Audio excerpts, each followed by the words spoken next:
Reconnect. Hey everybody, it is Sunday night. Welcome to real time, because we fixed our daylight savings time. Fixed that issue, didn't we? We did. So now it's real time in the cabin. It is. And it's 7 o'clock-ish, 7:01. You gonna put your ears on? I'm going to. Give me a second.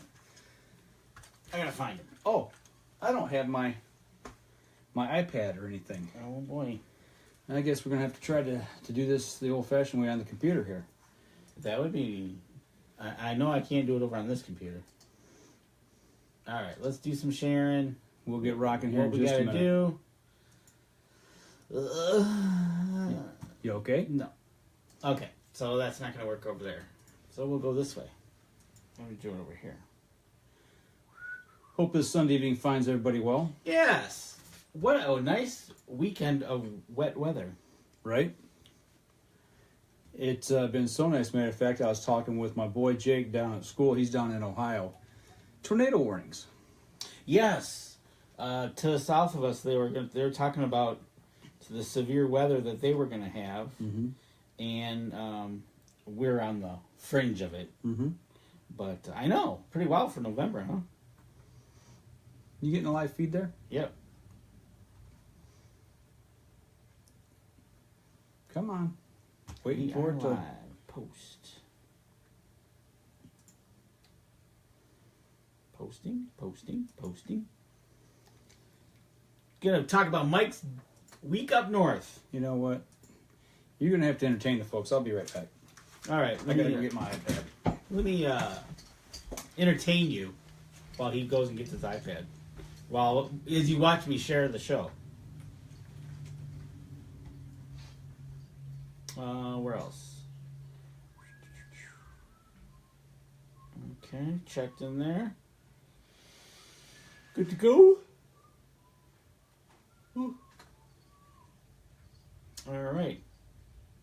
Now we just wait for Mike to come back, and as we come on live here, if you got any questions, remember, hit us up. We'll talk about them.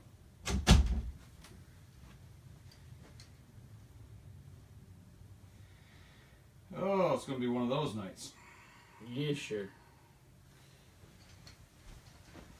Ooh, it's way delayed. It's what? It's way delayed. Delayed? Yeah. Because you just left to go get the iPad. Oh, I did. Okay. Yeah, that's probably a good 30 seconds to a minute delay. We'll get rocking here. Give me just one moment. We're about 2 screens off on the back. There we are. Okay. Let's see what we can do here. Here's one. All right. So I got my volume turned down. Let me turn that down. Jacob Abrams, Capone passed tracking UBT1 test. Okay, right on. Good deal. Sweet. Passing tests are good things. Yeah, absolutely. All right, Jacob. We'll get with you later. We'll talk. We'll talk. I think I am all done. Ready? Sweet. I think so. We'll see here. Hang on. Just about. My brother saw 2 fork horns and a spike and no shots. Sounds like me. Sounds like my week. Yeah, You had a week of it. I gotta turn my volume down. I'm always talking to you about it. Here we go. Yeah, you talk about me. Okay. All right, we ready to get this show rolling? Yeah, let's do it. All right. I'm going to put this up here so I can do a little bit of monitoring as we go along. Here we go. Stand by in 3, 2, and 1. Welcome back to another episode of the UNJ TV Podcast, everybody. I'm host Mike Adams, sitting in the cabin tonight with Dan DeFault. What's going on, my man? Drying out. We are drying out. It's a little warm, too. A little? Just a little, 60-some degrees out. I tell you what, it was. I was on the west side of the state this weekend, and the drive over on Friday was beautiful. Yeah. It was a sunny day, just like you had up north. Yep. And then it started to rain and thunderstorm, and the fog rolled in. I woke up Saturday morning to snow on the ground. You did have some snow. Yeah, light dusting. yeah, I kind of like had to shake my head. I'm like, am I seeing what I think I'm seeing out there? Yeah, I am seeing what I think I'm seeing. So it was snow on the ground up there, and now we've got 62, 63 degrees. Somebody posted a picture, and I want to say it was from Petoskey, down the road, and it was pretty white. Yeah? Yeah, Okay. so. Right on. But, no, I was attending a wedding, so I didn't get outdoors. But you, on the other hand, spent all week up at deer camp. I did spend all week up at deer camp. I went up I left here Sunday morning, and I came back this Saturday afternoon. You are so into it, you're still wearing your safety harness. Yeah, you like that? I got my safety harness on. You know, we talked about that on the show here last week actually, and I thought since we got so much feedback on it, what better way to start the show to talk a little safety and kind of what I was going through up there. Right, exactly. So you know, we talked about you having an issue when you were in the stand last time, kind of being tight to the tree. Right, you know, and people on the podcast, sorry, you're going to have to watch a live stream of what we're doing here, but basically, if you're the tree. Yes, I am the tree. You're the tree. Okay, so around the tree we got our strap, our quick strap, okay? Yep. And then I take and I hook into that, okay? Yep. So now we're hooked in, as you can see here on the live stream. I'm tied to the tree. So if I'm shooting straight out, I can draw my bow, no problem. I can shoot left, no problem. no problem, but when I go right, if this is at shoulder height, like where it's supposed to be, like right in there, when I come back, I can't draw there. If I go underneath, when I draw back and hit my anchor point, I'm into that strap. You know, I'm constantly hitting it here. And why we're describing it like this is because the tree stand, ladder stand that Mike uses, you're not really you're not uptight against the tree. No, there's a seat. Your seat and then your platform where you stand actually takes you out probably about 18 inches out away from the tree. And if you look at it on our live stream, you can kind of understand where he's going with this, that it gets tight when you start moving around and needing to move. This part of the tether is too short. Right. So for my setup. What other ways is there to alleviate this issue? So we had a lot of people talking about lifelines, and actually I've got two of them that I've had for quite a while. And basically it's a simple rope, you know, and on the rope it's got what's called a prusik knot. I hope I'm pronouncing that correctly. Prusik? Prusik, Prussic. Okay. All right. So that can slide up and down the line. And once you're locked in, if you happen to fall, when your weight catches on this, it grabs hold and locks. It binds up. It binds, so you can't slide down. So that keeps you from going splat. Yes, it does. So once you go around the tree, we're going to pretend, once again, I'm going to make you the tree. So act like a tree and leave. No. I already did. Or at least most of the trees have. Right. So let me get this here around here. Kind of make it look halfway decent. Okay, so you're the tree. All right, so there he is. He's the tree. Now, with a 25 foot piece of rope, I can take and I can adjust this prusik knot at the tree, or I can keep it away from the tree and give myself a little slack. So here's the line. Once again, we click in, run up the barrel on this. So it's important to get one like this so it can't come open. Yes. Okay. So once we do that and I get that predetermined length, that gives me the room to let this hang behind me. Right. It gives you the added what you needed. So I can draw and make that right hand turn. Absolutely. With my bow. Okay. So that way I'm able to make the and turn and shoot to my right, and it's not binding on me. And what I would do is I would take this portion here with the knot and the carabiner, and I would simply slide it in a kind of in an open pocket or a slot so it didn't bang. Yeah, well, yeah, that's a good idea because you got that metal tree stand, yeah. And if that falls out... Clank, clank, clank. Yeah, it's going to be loud and clear. So, and if I were to fall, it would simply just pull out and it would, you know, and it would bind up and I'd lock and I'd be swinging from a tree. Now, so did you have this about... shoulder height. Is that what it was? Shoulder height you put that? Yep. And then you just adjusted that accordingly? Yep. And then the rest of my line, I would simply take and leave laying in my seat. Okay. I'd set on it.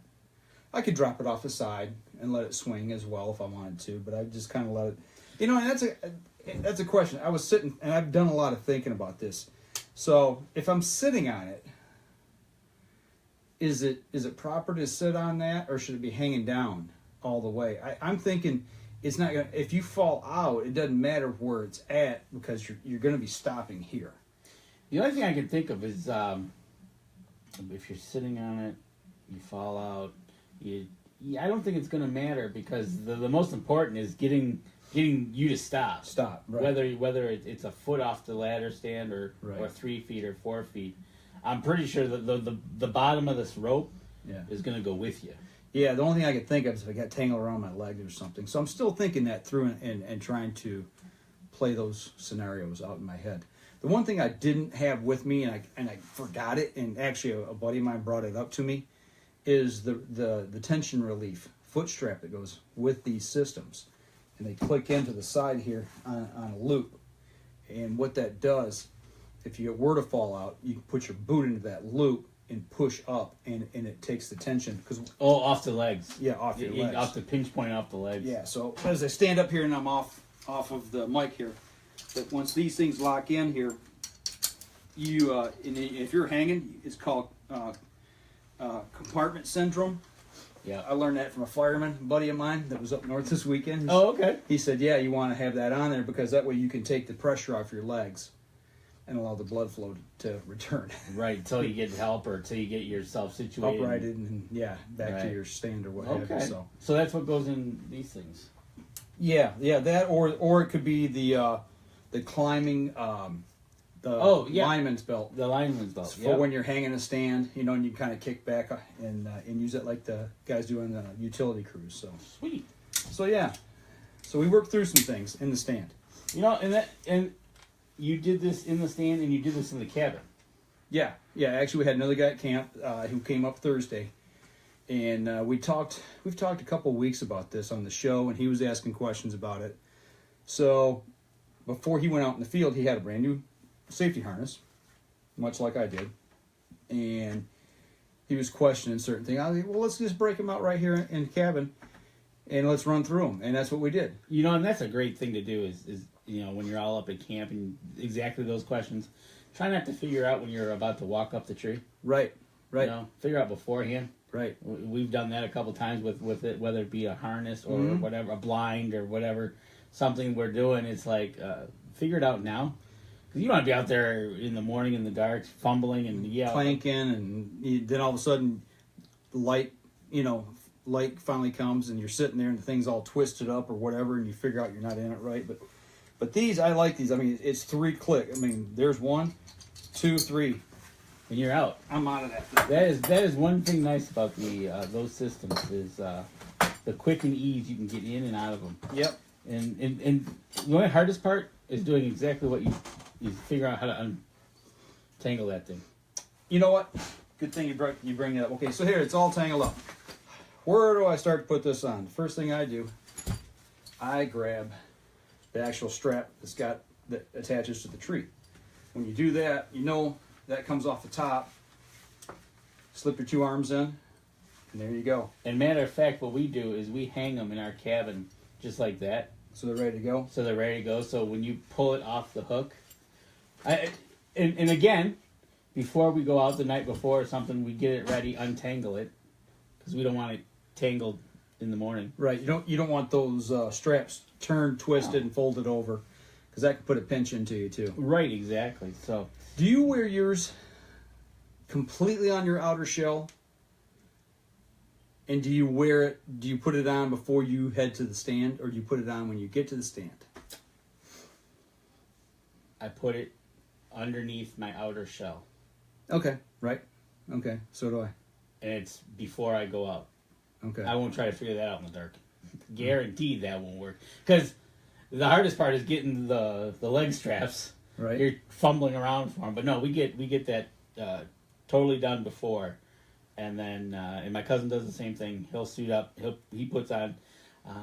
His suit might have the little slit in the back. to pull it up through, and then we pull it forward and tuck it, and then away you go. But under the shell, is how we do ours.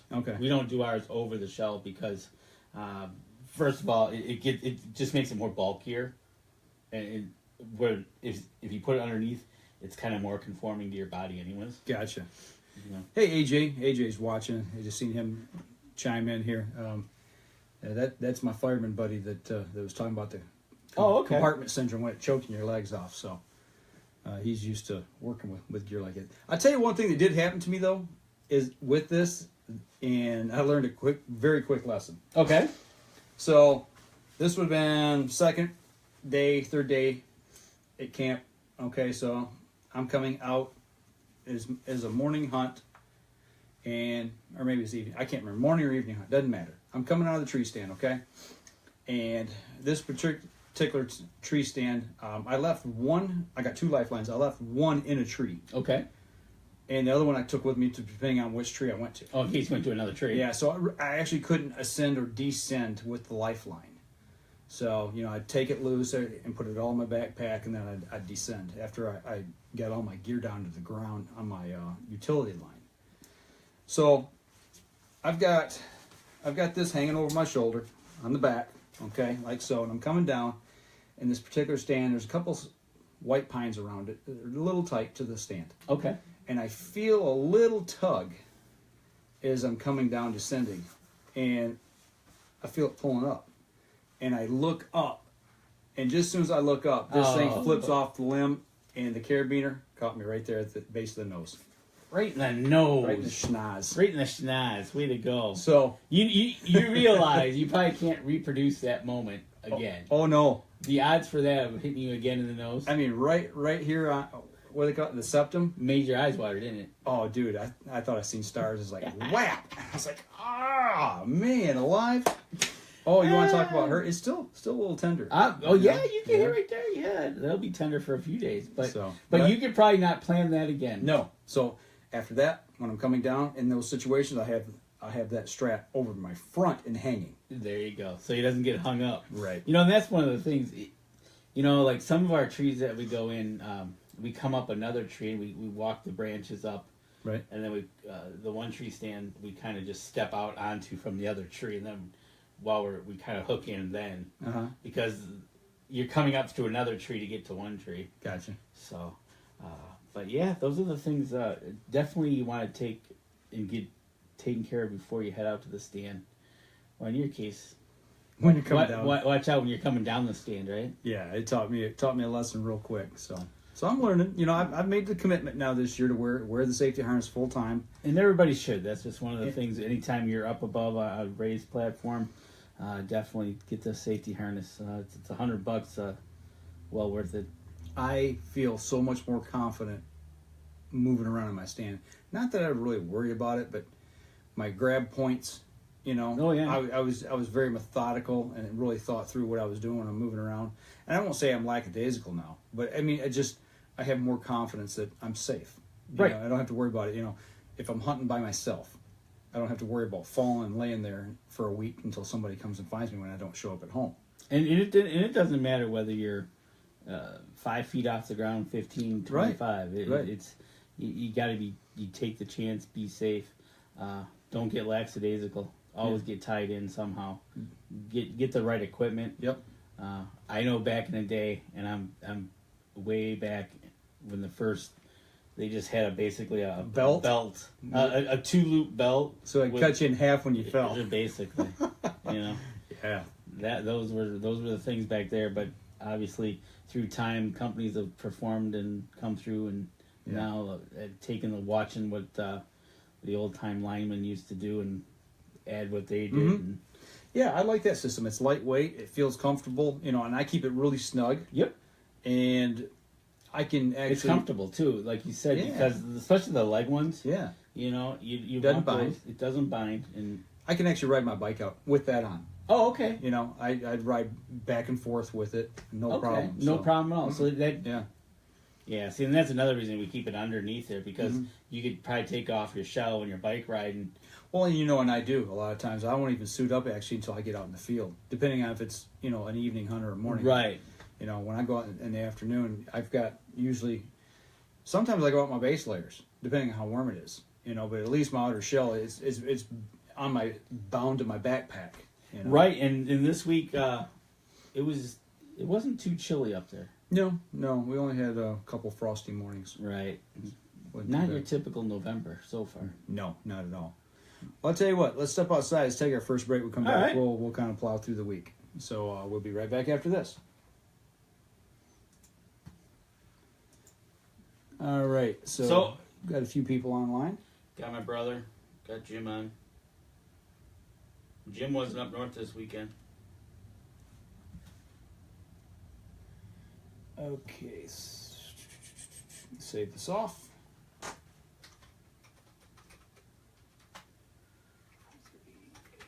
338A.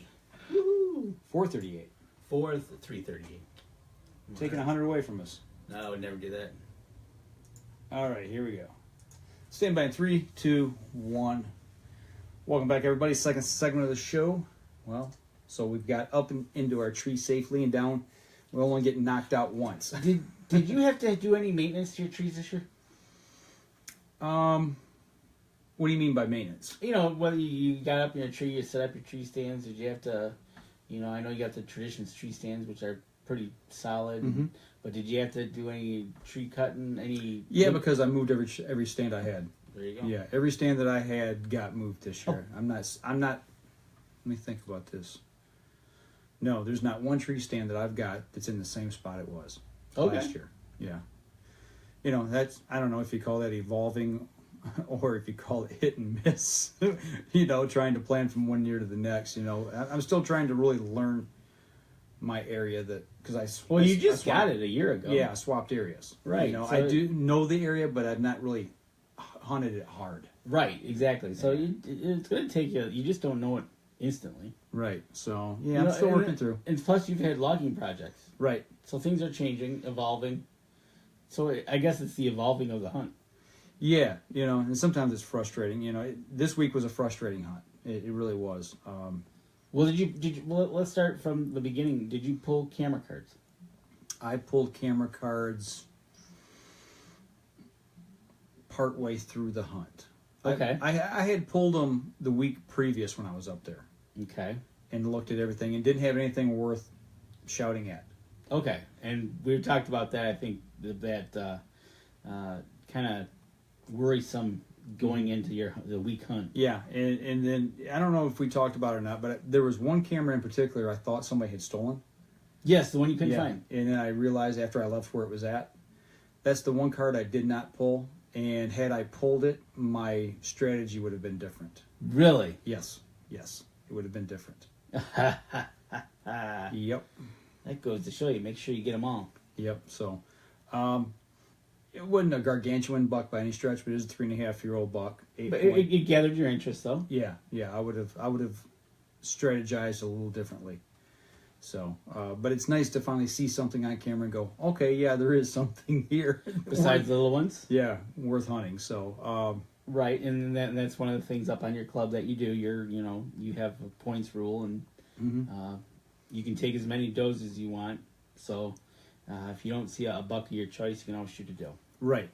So, yeah, we're doing a little QDMA as well. We're looking at our buck to doe ratio, figuring out how many does do we want to take this year, when do we want to take them, and things of that nature. So we're still working through that, and I'm putting a plan together this week. Did any of your fields get able to grow? If the deer would have stayed off of them, yes. No.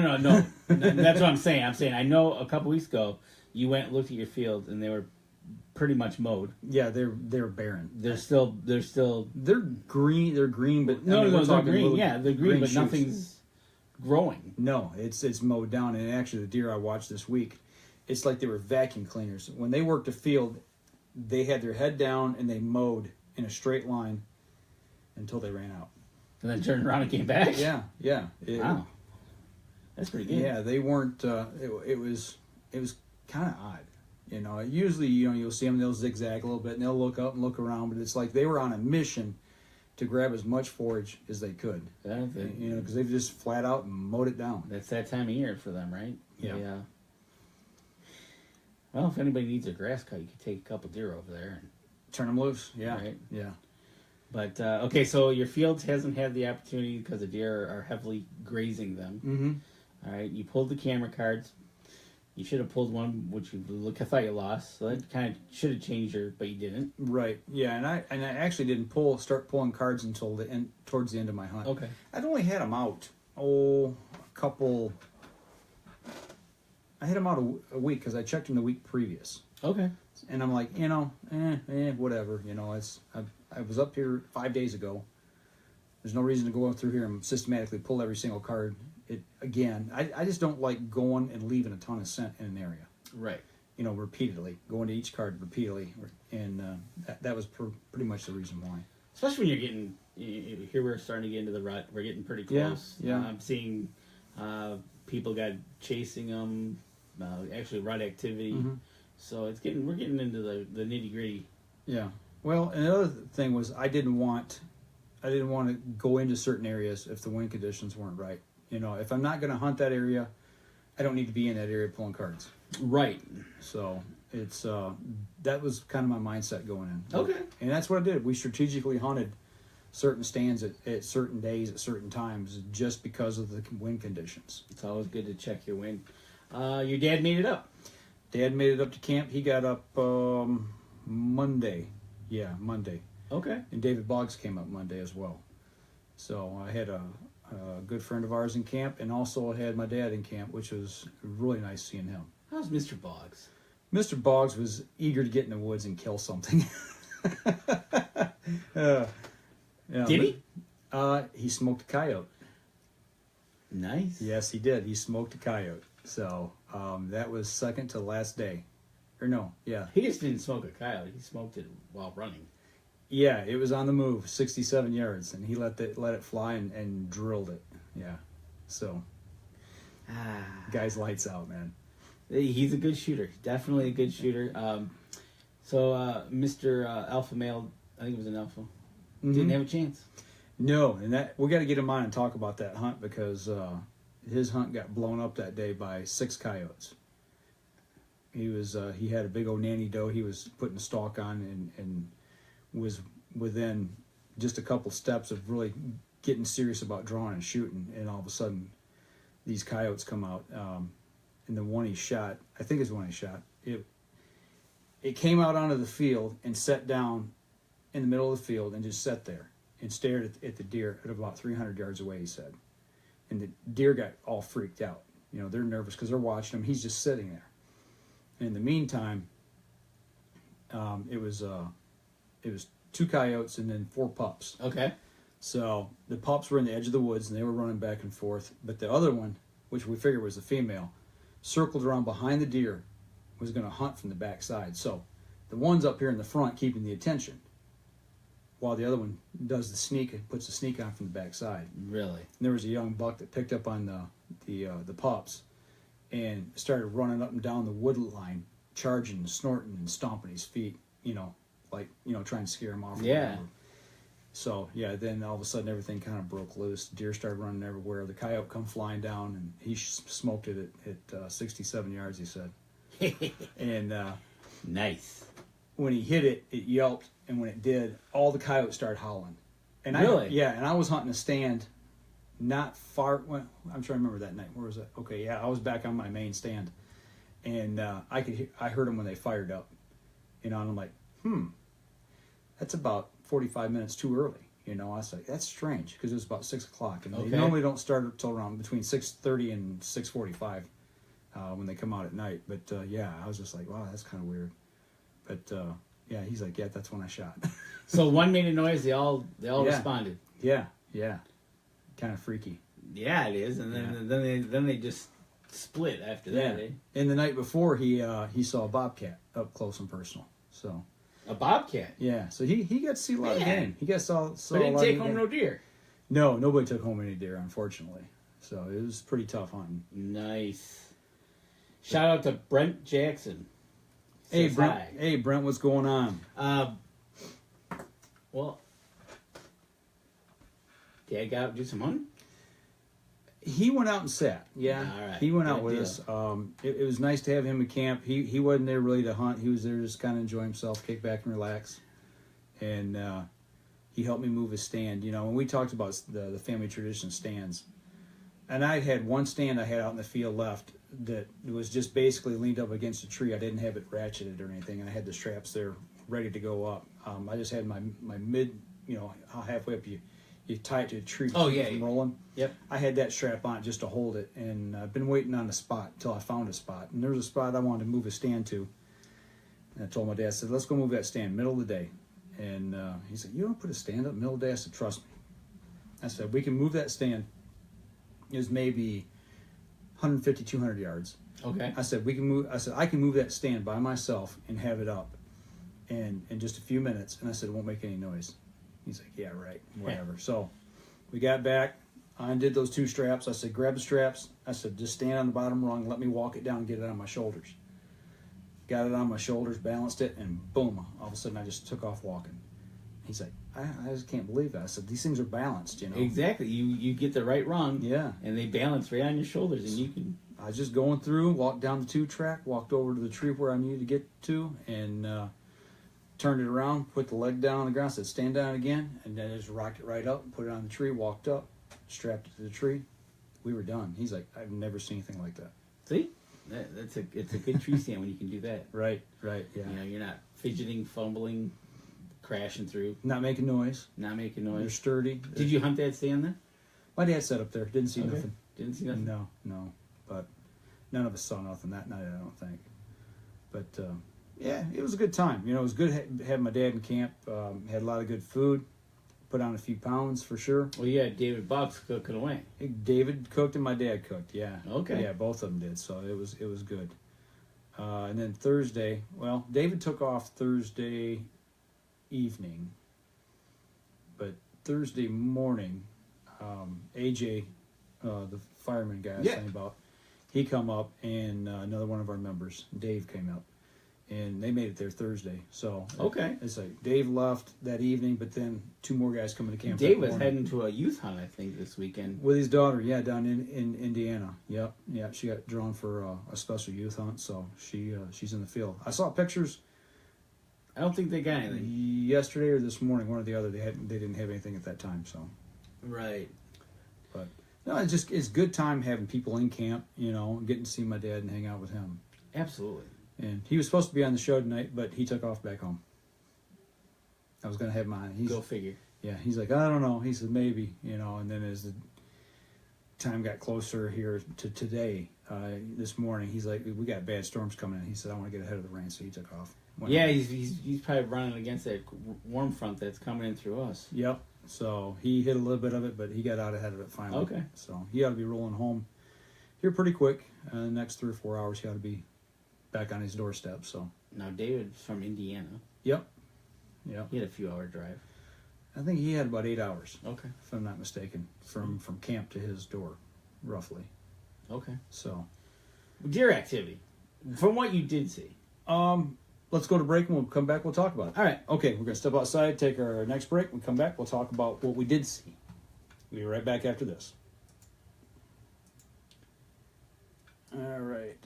Shot a big doe yesterday morning. First bow kill. Nice, Brent. Way to go. It's always nice to get that first one down, man. Absolutely.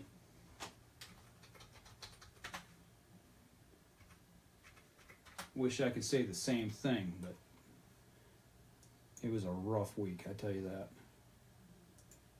You know, I didn't go... Well, we'll talk about it. Here we go. Stand by. 3, 2, 1. Welcome back. Third segment of the show. You know, we talked a lot about some of the frustrations and things of getting into season, the pre-planning we've done, the planting we did, and it just seems like we were up against roadblocks or obstacles this whole summer and fall leading into season. It just seemed like nothing ever aligned quite right. Right. You know, so when I went going into this week, from what I'd seen last week, I didn't have any preconceived notions of seeing a gigantic buck or seeing any particular doe. Well, because you really haven't seen anything on camera. No. You really haven't seen any scrapes or nothing to that effect that says, hey... No, they're here. Everything right now is kind of putting you in a mindset of... what's going on? Yeah, where is everybody? Yeah. Why are we not seeing them? And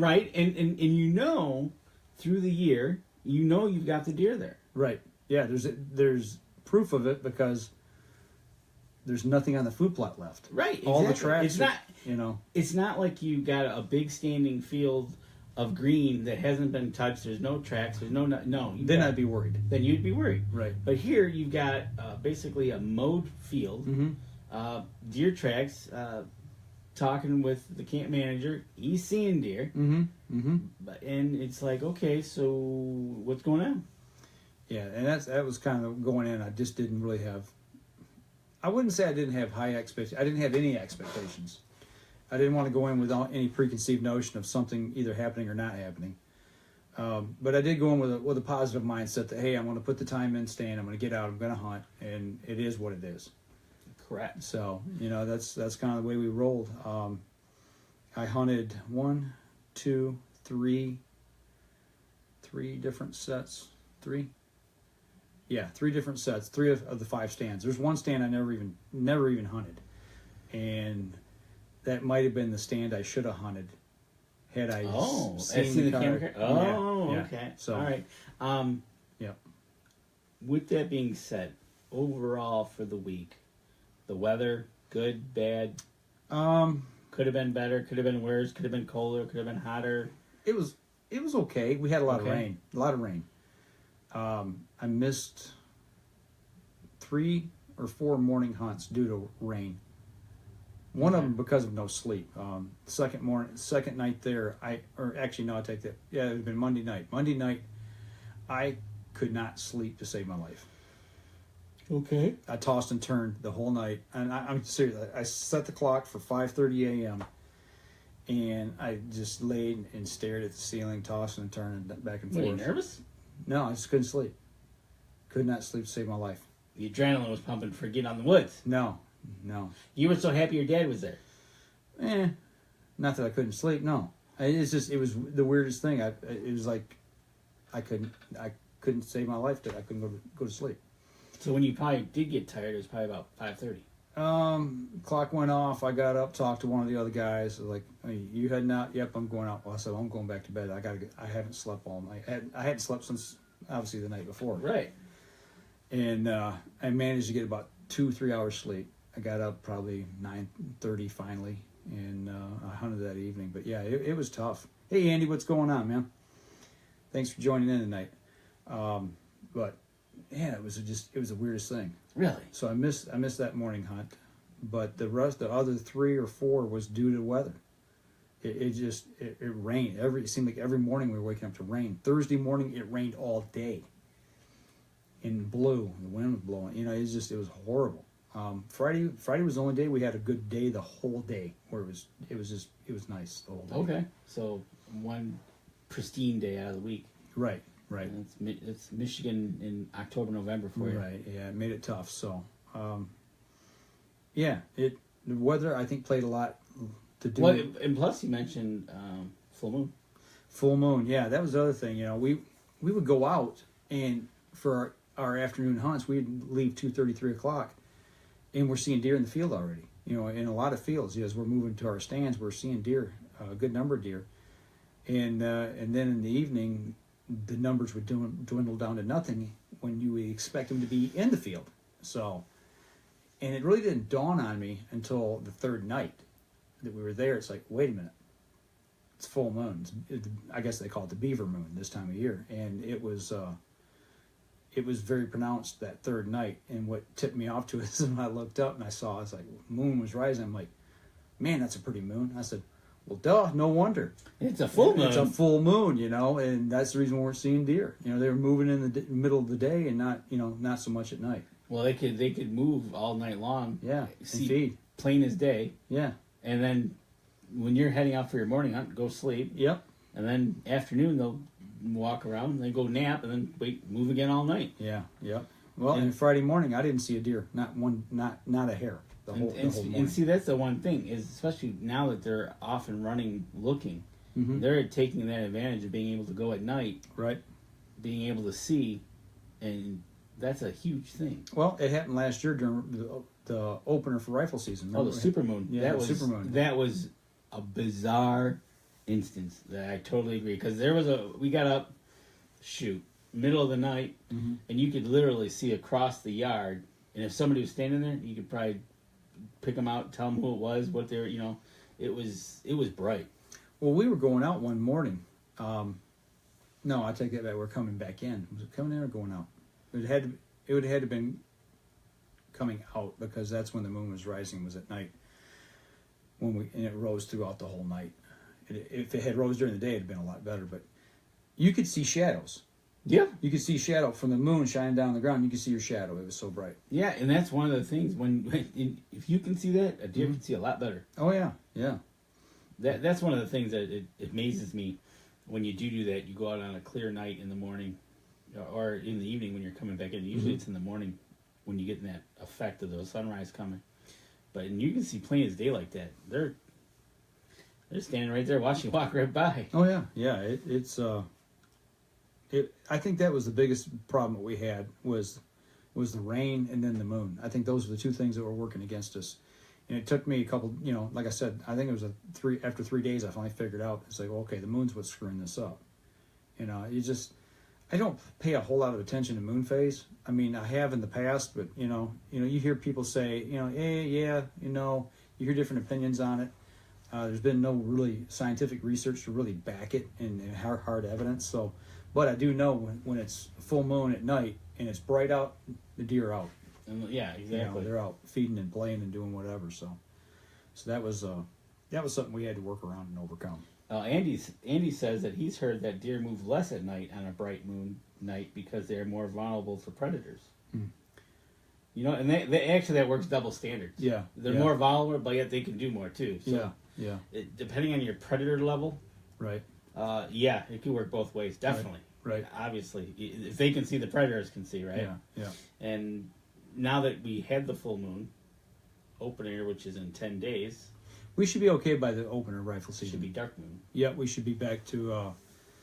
It's waning now, so yeah, we should be back to what they call a new moon. I think by the opener. So hopefully, but yeah. As far as activity goes, I seen 2 deer that were close enough to shoot the whole week. Okay. So about the deer. Comment from Andy. They're out there every night.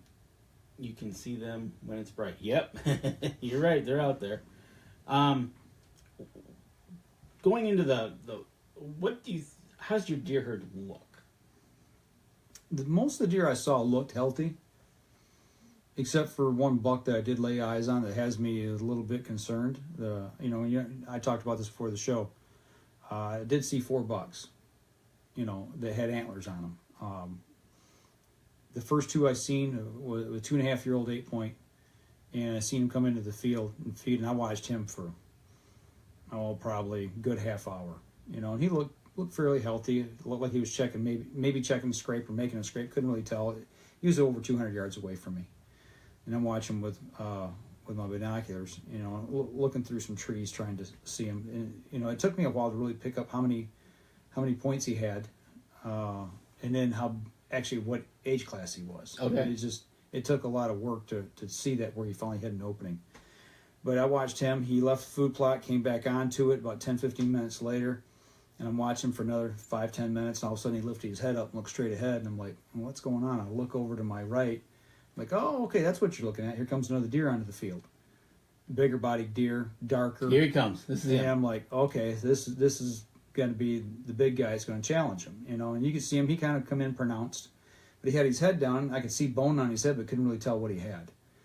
But had a big, thick neck, couldn't really see his body yet because the grass was kind of tall. And once he got into where the food plot portion was, I could see he had a good, thick neck. He had a little bit of a protruding belly. And so, okay, he's at least 3.5-year-old buck. But his antlers, he's only a 6-point. he turned and looked straight my way. I mean, I could see plain as day. He was a 6 point. I could see both sides when he turned. And, you know, he looked like a 4 point. And then when he turned, I could see the brow tines. Okay. So he's six, you know, he's a 6 point. But, I mean, he's a big-bodied 6 point. His antlers, the base, were no bigger than my thumb. He's almost got like a Texas rack. A thin. Yeah. The thin. Yeah. Big. Down in Texas, they're big, but they're more of a thin. Spindly. I call them spindly looking. As opposed to like the one Lincoln Roan got in Saskatchewan. That was right. 300 pound with yeah nice tines. So it was a spindly guy. Yeah, and I'm thinking, okay, so what's going on with this guy? Why is this younger buck, you know, his rack looks so much more pronounced, number one. You know, I mean, yeah, okay, so he had 2 more points. You know, that's whatever. But the bases, and the main beams on that 8 point was twice as big as the one on the 6 point. And I'm like, oh, you know, what's going on here? And from what you can tell, the age class was a year. Yeah, he's bigger. Different. Yeah, at least a year. He was a lot bigger body buck, you know. And like I said, his belly had some sag to it. I mean, he was an older buck, and he wasn't starving, you know. But why didn't he have the antlers? Was the nutrition not getting to the antlers? Because first thing is, you know, the first thing is their health. Yeah, and everything extra goes into their antlers after that. Did you looking at that deer? Besides the pot belly, did the face look old? Do you think could it be an older deer than what you think? Could have been, yeah. I thought about that. You know, he might be regressing. You know, I was just about to say, you think maybe he's past his prime, and now he's could have been. You know, like I said, they were over 200 yards away. Right. Tall grass. I'm looking through some trees. You know, there was a tree line between me and them. You know, I'm looking from where I'm at in one field, looking across into another one, and it was just a little tough to see. You know, yeah, that thought did enter my mind. You know, he was a darker body, deep, dark grayish. Almost sounds like the way you're describing. I'm just wondering maybe if you could see the face. If you had that gray to the face, it just almost says, "Yeah, I'm actually older than what you think, and I'm actually going backwards here." Yeah, but he didn't have the sway to the back. You know, his back wasn't sagging. That's the one thing the one characteristic I didn't see to say, yeah, he's 4.5, 5.5, 6.5-year-old buck. Right. But it's just it was. It was a little concerning, but he was still dominant because the 8 point come up to him, walked around him, circled him, sized him up, and all of a sudden he just kind of looked at it and then took off. And when he started moving away, that 6 point stuck his head down to the ground and ran him off the field. Really? Yeah.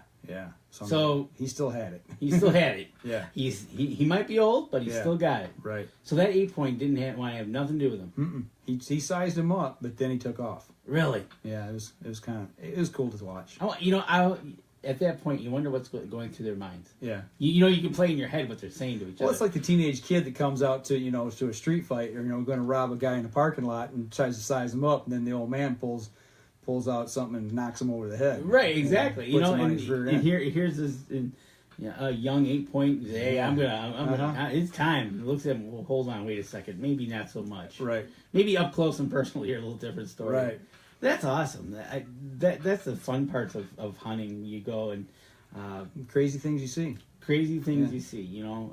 Dave saw coyotes, bobcats. Yeah. You've seen this interactions between bucks. Yeah. How's the interactions with the does? See anything? Nothing chasing. Speaking of that, is Socks still around? Yes, they did see. Dave actually saw Socks. Oh, Dave did see Socks. Yeah, he was walking out a different way to access one of my stands, and he walked along this one field edge, and down to a little 2-track, and actually seen her standing off at a distance in the field. And the first thing I said, because he texted me when he got to stand, he says, "Hey, I seen Socks on my way in tonight," and I'm like, "Okay, cool. Does she have any fawns with her? This huge fawn drop?" And he's like, "No." So, don't know what that's all about. Don't know whether she had him and lost him. I don't know if she didn't get bred, or maybe nobody wants to touch her because she's a piebald. I don't know. We figure she's about how old now? She is 2.5-year-old. This right now she's 2.5. She's in her prime. Yeah, exactly. That's what. Yeah, she might have. I'm thinking the coyotes might have put a little dent in her family. Yeah. I'll tell you what, we're running up out of time here. Let's take our next break, and we'll be right back after this. Okay, folks. What's Andy doing? It's going to be a second here. We've got 3 in the freezer so far. Check them all in with the DNR. Excellent.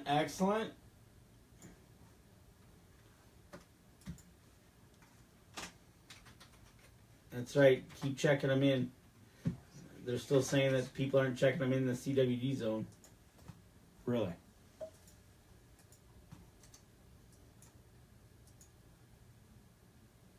All right. Okay. We back? Check 1, 2. Yeah, it's working. Did you get to all of that last segment? I don't know. We'll have to go back and take a look here when we're done. So, give us a little something to do here. Sure. All right. Last segment. All right. Last segment of the show. Here we go. 3, 2, and 1. All right, back for the last segment of the show. And sorry I had to interrupt there real quick, but I noticed a little technical glitch there, so we're going to go back and check that. But checking our live feed here, Andy says they are CWD free. Good. Hey, Tom. And Tom Beppler says, how you guys doing? I wish I had a freezer full, but I don't. No, you don't have a freezer full. What's up with that? Well, we're going to hopefully take care of that here in another 10 days. Right, so, exactly. So, you know what? That's one of the things. You just go spend a week up there, and you take the weather what it is. You take the temperatures the way it is. You take everything given to you for that. The same thing when I go up north for the week. It's you never know what you're going to be dealing with. The only thing we played was the moon being dark. Yeah. And everything in between, from what the weather was going to be like, was okay. Yeah. It's it's just a really strange week. You know, like I said, the whole 3 or 4 months leading into season, actually since we started planting in May, everything's just been, it just hasn't felt completely right. Good. You know, because we're gonna be here in a couple of weeks talking about a buck you got because it all came together. I hope so. Prediction. I hope so. Don't write that down. Thanks.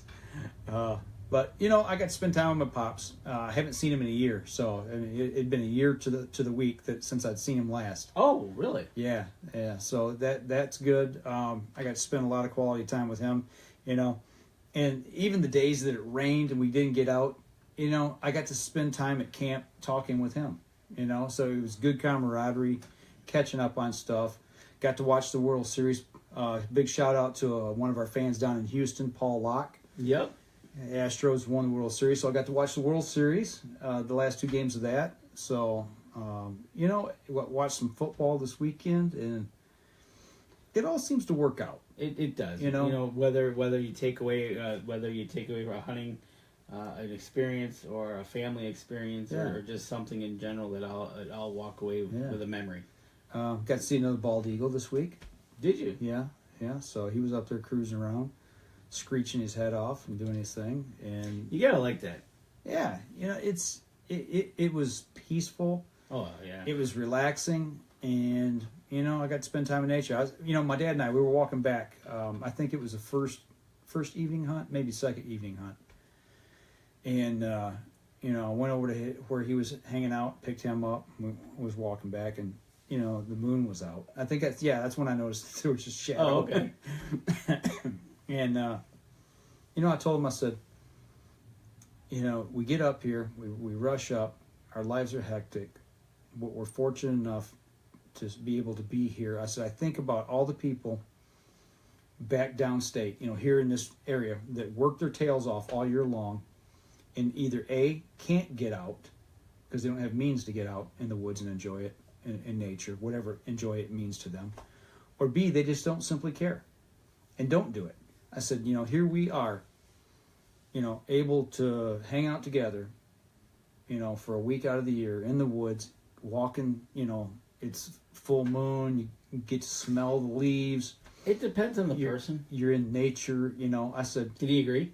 Yeah, he says, yeah, it's pretty cool, you know. He said, I never really thought about it like that. I said, well, you know, we're fortunate every time we get to come out into nature. And I think...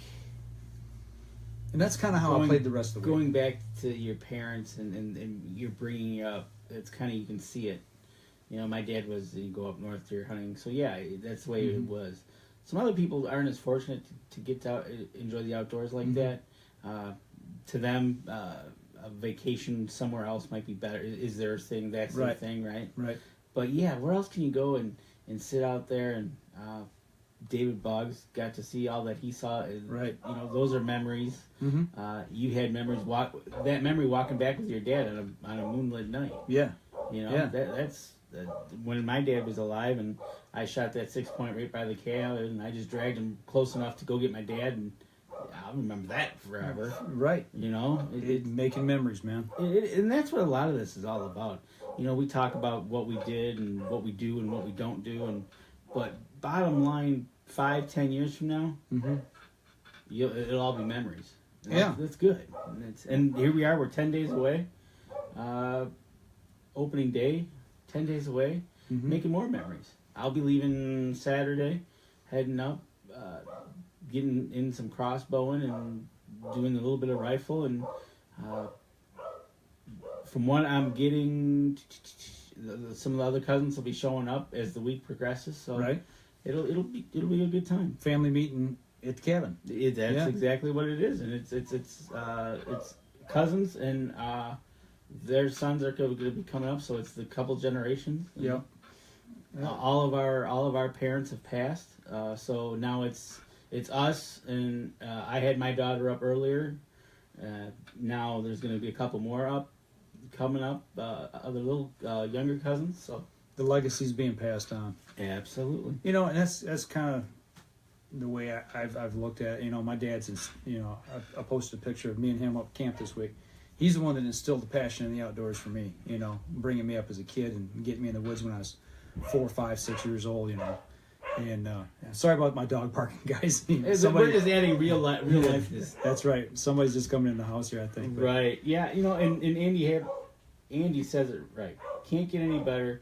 People literally just do not know what they're missing. Yeah, you know, even if I don't see deer, you know, I sit and I marvel just watching the leaves fall. Or the night I didn't see any deer, I'm sitting in my stand and I'm just kind of, you know, in the moment, and I'm just hanging out there, not moving, just, you know, slowly moving my head back and forth. And this stinking little chickadee, you know, comes, you know, they come fluttering in like at 150 miles an hour. And he went right past my face, you know, and it scared the devil out of me. You know? Right. And you just kind of flinch, and your eyes get big, and he landed on a branch, like literally right there. And I'm just, I kind of like turned my eye, and I'm like, hey, dude, what's happening? You know, that's one of the things, especially whether it be in a blind or in a tree, you're sitting there. Like I had the couple deer stick their head in the blind. You could hear them breathing. Yeah. Or you get the chickadee to land on the edge or the edge of your tree or whatever it might be, and they're looking at you trying to go, what are you doing? Yeah. And you're out there with them. Oh, I did have a close encounter with a skunk while I was up there. I forgot to tell you about that. I saw a picture of it. Yeah, and I shot some video of another one. I saw 3 in one night. But the first one I saw, the first time I seen one, it might have been the first night I was in the stand. And my tree stands off the edge about 30 yards from a box blind that sits off the edge of the food plot. And I seen something like coming out from underneath it because it sits up off the ground just about, 6 inches on blocks. Yeah. This skunk comes waddling out, and he comes right around in front of me. I'm like, man, I could smoke you right now and just drill an arrow through you. I said, problem is, I'm downwind. Well, you're downwind. You're going to have to get the arrow back. Right, but no, every skunk I saw got a pass. How often do you see skunks? Actually, in the last couple of years, we're seeing more and more of them. It's not an uncommon thing now. Okay. So, yeah, I don't know. And part of me says, yeah, we do need to keep them in check because skunks eat turkey eggs. Well, that and obviously making a nest under your blind is not going to be a helpful thing. Well, I'll put somebody else in that blind this year. Oh, there you go. There you go. Okay, which leads me to another question, because you're seeing skunks. That means it's not cold. No, it was 45-ish most of the time. 45. You think the bears are denned up? Didn't see any signs. Didn't see any signs. Doesn't mean that they're not still out prowling every now and then. I didn't see any on trail camera either. Really? So, yeah. That surprises me. I know... and I got a camera in one spot where I should be seeing them. I know just west of you in Lewiston, a couple weeks back, they had a fresh dug bear den. Mm-hmm. And I said, put a camera up there. That'd be kind of cool. Right. But then I was thinking, yeah, it's still not cold enough for them to be denning up totally. Right. They might be getting ready, but... Yeah, taking longer naps. Right, but now that you mention that, I was wondering, maybe the bear activity kind of got your deer spooked a little bit. Yeah, maybe, I don't know. Like I said, I haven't seen anything on trail camera recently. But you're not seeing it on camera, so that kind of... Yeah, I just think it's the weather. I think that was the big issue this week up there was the weather was kind of screwy. So, and it plays a lot. It is what it is. But no, all in all, it was a great week. I got to hang out with David Boggs. I got to hang out with one of our members up there, Dave, and help him a little bit. We worked through the safety harness issues because he got one this year. I got to hang out with my buddy AJ. He come up and hunted up there with us, and my dad. Nothing against the other guys, but I mean, I really cherished the time with my dad. Oh, absolutely. There's no doubt about it. Yeah, it was hard to see him pack up and leave this morning, heading back home. So, especially when you're so far apart, right? I got to make a trip down south. So there you go. Andy says that he had a bird land on his arrow and sit there for a minute. Never knew he was there. That's not moving at all. That's being stone cold. That is stone cold. But yeah, no, I totally agree. And they get a longer hunting season down there, don't they? Yeah, 3.5 months. Really? We talked about that. I'm just like, how can you hunt for 3.5 months and not kill all your deer? But they do. Yeah, their season opens the 18th of November. Their firearm season. Okay. On private land. It runs through the end of February. End of February. Yeah, end of February. Yeah. Now in the deer management units in the state and the federal lands, those are managed a lot tighter. Okay. But yeah, they've got a long season. Yeah. So your dad's property, he can hunt till end of February. Yeah. Any private land. Mm-hmm. Yep. So I said, get your box blinds ready. I said, who knows? Maybe after ATA this year, if I get a hankering, I might just show up for a weekend and come down and set with you. There you go. Just to go down and see them, Yeah. Not necessarily to hunt. I mean, well, you can, if you're in a box blind, you can sit and hunt and talk. Right. Yeah. Well, take a video camera down, maybe see him shoot one. That'd be kind of cool. But yeah, I was actually going to get him on the show, and he halfway agreed to it, but.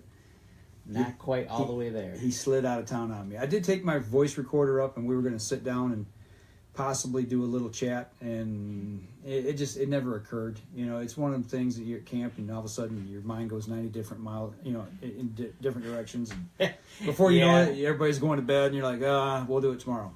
So the same thing happens, and if something happens, or good intentions always, totally know that. So, but. Yeah, it is what it is. So, but all in all, overall, another good year, a week of bow hunting for you. It'd been nice if I could have drew back on one. Absolutely. But, it'd been nice if I'd have had the opportunity to draw back on one. But I only had 2 deer that were within range. One was a button buck and one was a yearling doe. And even they were in thick cover. It would have been a next to impossible shot to make. But they were within bow range. Right, bow range to shoot. I mean, literally, I was like, the button buck was over the edge of my stand. He was like 5 feet from my tree, and I could have spit on him, It's like, hey, dude, what are you doing down there? Why didn't you jump on his back? Yeah, didn't want to. Okay. Didn't want to ride him out of Didn't want no deer wrestling? No. Okay. No.